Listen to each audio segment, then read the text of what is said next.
Salut la team, j'espère que vous allez bien. On se retrouve aujourd'hui pour une nouvelle vidéo à propos de Shingeki no Kyojin. Ça fait hyper longtemps qu'on s'était pas retrouvé pour parler de l'attaque des titans. Vraiment ça me régale de faire cette vidéo. La partie 2 de la saison 4 commence dans un peu moins d'un mois et on va se remettre dans le bain des vidéos SNK petit à petit. Il ne faut pas oublier que si j'ai créé cette chaîne au départ, c'était pour parler de l'attaque des titans. Avec l'arrivée à grands pas de la partie 2, je me suis dit que ce serait pas mal de faire un petit récap de tous les événements importants qui se sont déroulés durant la partie 1 de la saison 4. Cette vidéo sera ainsi l'occasion de revivre les moments forts de la partie 1 en possédant toutes les grilles de compréhension nécessaires pour apprécier la partie 2 à 100%. Comme d'habitude la team, je vous invite à liker, à vous abonner et à activer la cloche de notification pour ne louper aucune vidéo. Du très lourd arrive pour le grand final.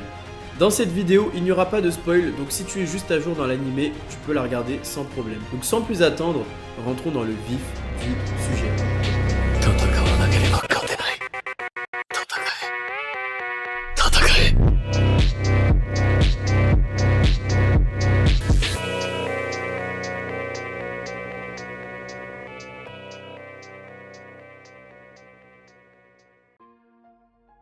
La saison finale de l'attaque des titans se déroule après la reprise de Shiganshina à la fin de la saison 3. Après qu'Eren découvre les souvenirs de son père et que les secrets du sous-sol furent dévoilés à l'ensemble des personnages, nous apprenons que les titans n'étaient pas les vrais ennemis des protagonistes. Le véritable ennemi est en fait l'humanité de l'autre côté de la mer et pour être plus précis, la nation Mar. Les titans primaires ne sont pas les ennemis mais simplement les victimes d'une guerre entre deux peuples qui dure depuis des siècles. D'un côté les Mar et de l'autre côté les Eldiens. Ainsi, Eren découvre qui était réellement son père et il apprend qui sont réellement les ennemis. Alors que découvrir la mer était un de ses rêves d'enfance, Eren face à la mer n'est plus le même. Depuis qu'il a découvert les souvenirs de son père et plus particulièrement depuis qu'il a touché la main d'Historia, son regard a définitivement changé.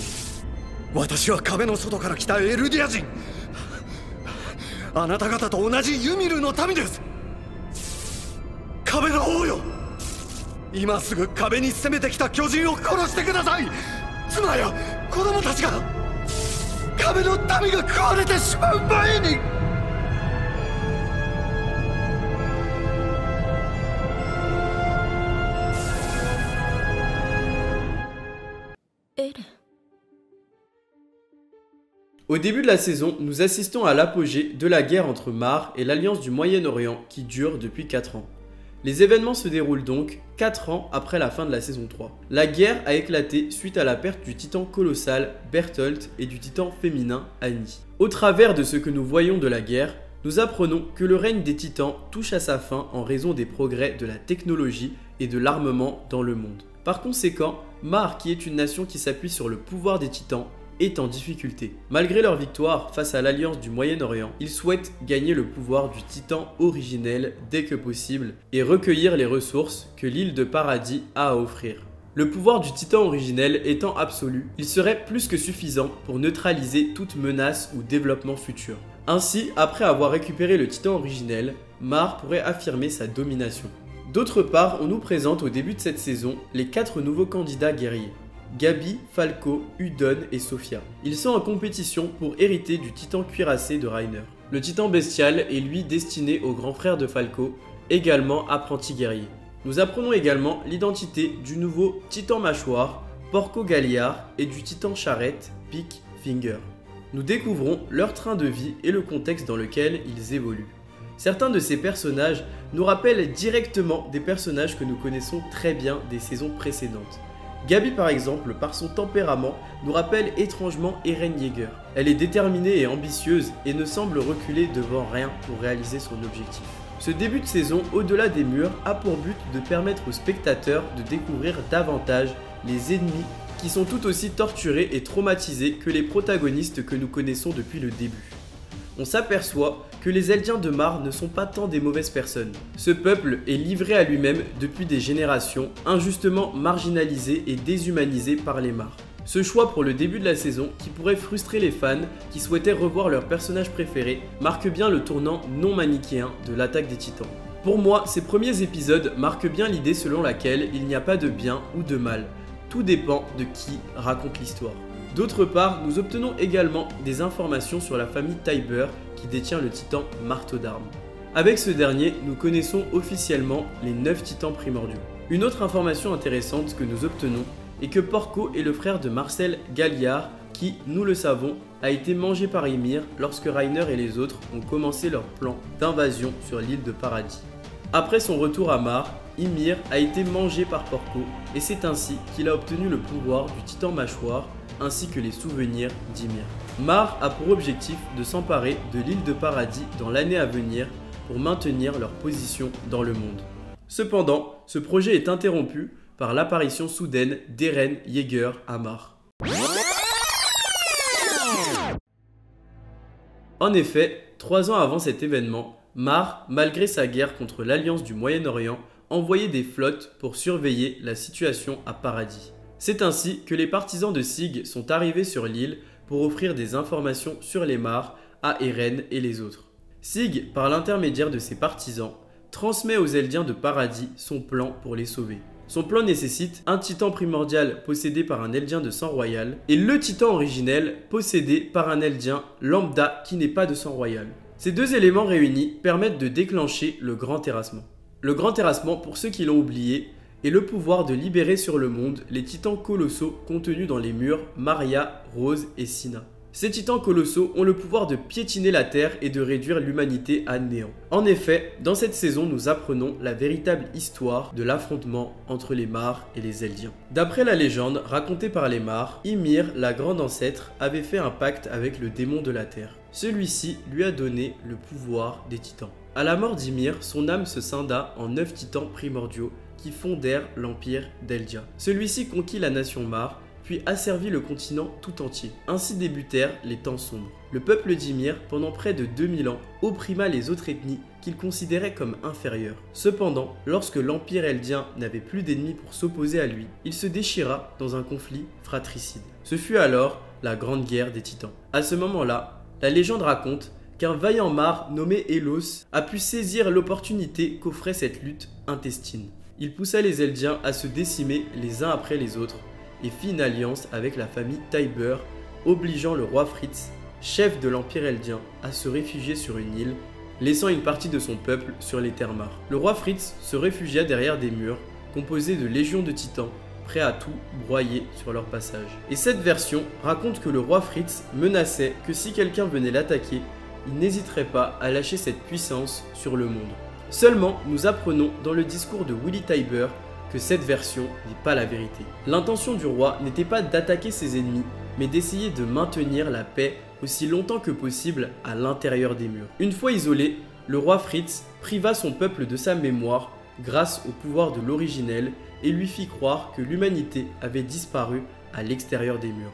Le 145e roi considérait que les Eldiens devaient être punis pour leurs péchés.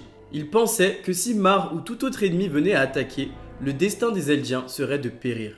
Il a lui-même monté de toutes pièces le scénario avec Élos, car en récupérant le pouvoir du titan originel et la mémoire des anciens rois, il fut pris d'une culpabilité au vu des massacres réalisés par l'Empire eldien. C'est pourquoi il a créé le vœu de renonciation à la guerre qui empêche tous les membres de la famille royale d'utiliser le pouvoir du titan originel pour libérer Paradis. Lorsqu'un utilisateur du titan originel est de sang royal, il se retrouve automatiquement contraint par la volonté du 145e roi. C'est pour cette raison que le plan de Sig nécessite un titan primordial de sang royal et le titan originel détenu par un Eldien lambda qui n'est pas de sang royal.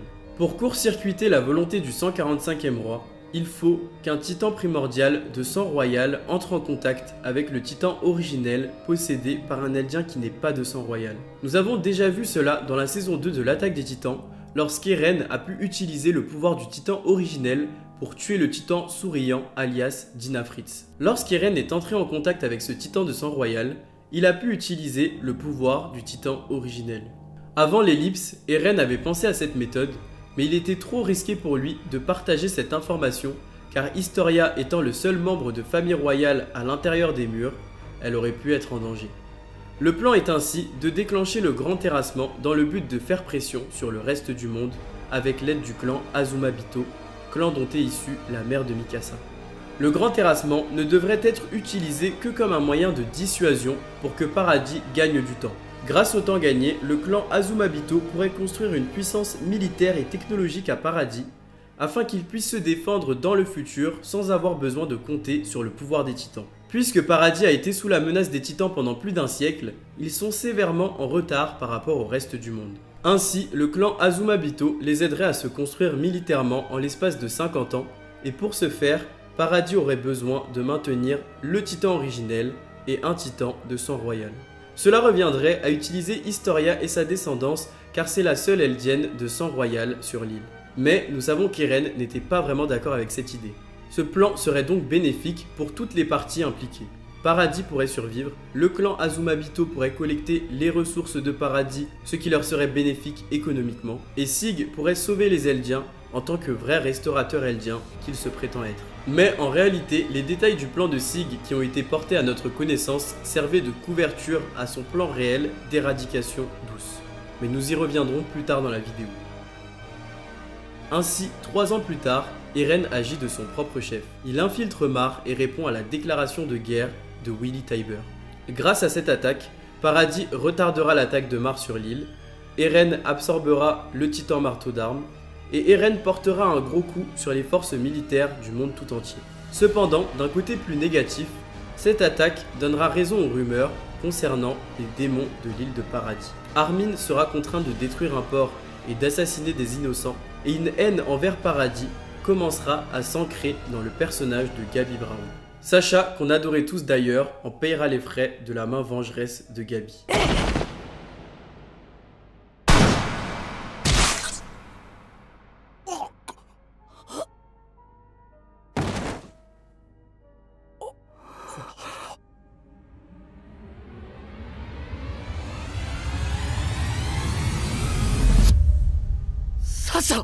Ainsi, Willy Tybur réussira à unir le monde pour lutter contre Paradis. Mais les forces alliées auront maintenant le pouvoir du titan originel et un titan de sang royal de leur côté. Plus besoin de sacrifier Historia. Malgré toutes les pertes, ils ont maintenant les conditions pour jouer la seule carte disponible pour assurer leur survie, le grand terrassement. Depuis plus de 4 ans, ils n'ont toujours pas réussi à trouver une autre solution que le grand terrassement. Cela a provoqué une division au sein de nos protagonistes. Avec la majeure partie de la population de Paradis étant des partisans d'Eren, les anciens membres du bataillon peinent à maintenir l'ordre sur l'île. L'influence d'Eren s'étend tellement qu'on observe la création d'une milice, le groupe des Jägeristes. Ils pensent qu'Eren est le sauveur d'Eldia. Les Jägeristes sont allés jusqu'à tuer le commandant Zachary pour montrer aux habitants de Paradis quel camp ils doivent soutenir.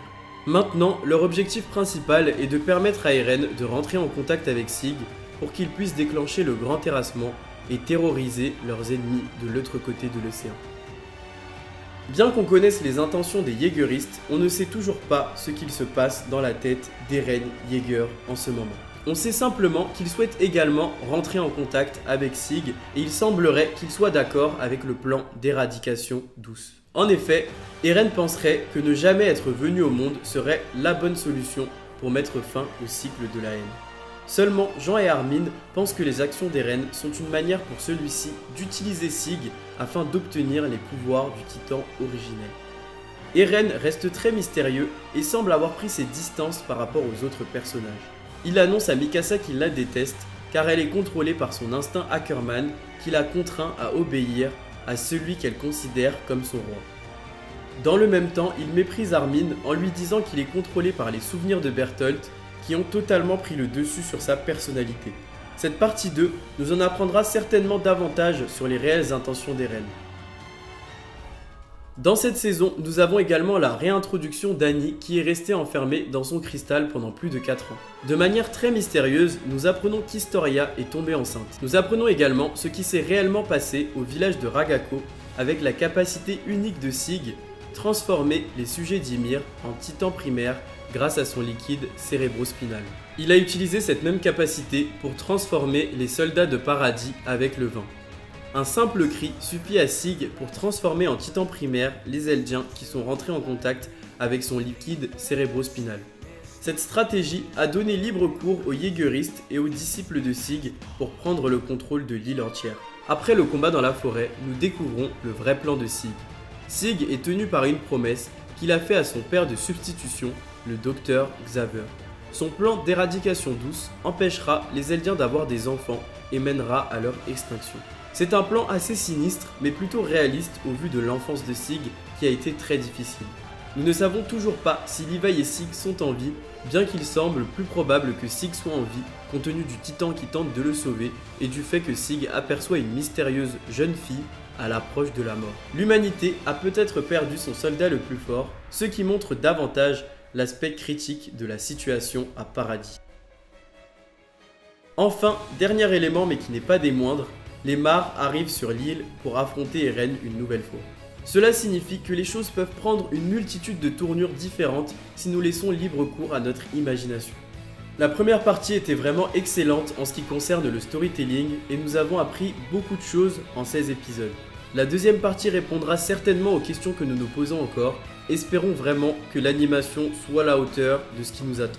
Mais quoi qu'il en soit, il y aura certainement de sérieuses conséquences dans cette deuxième partie.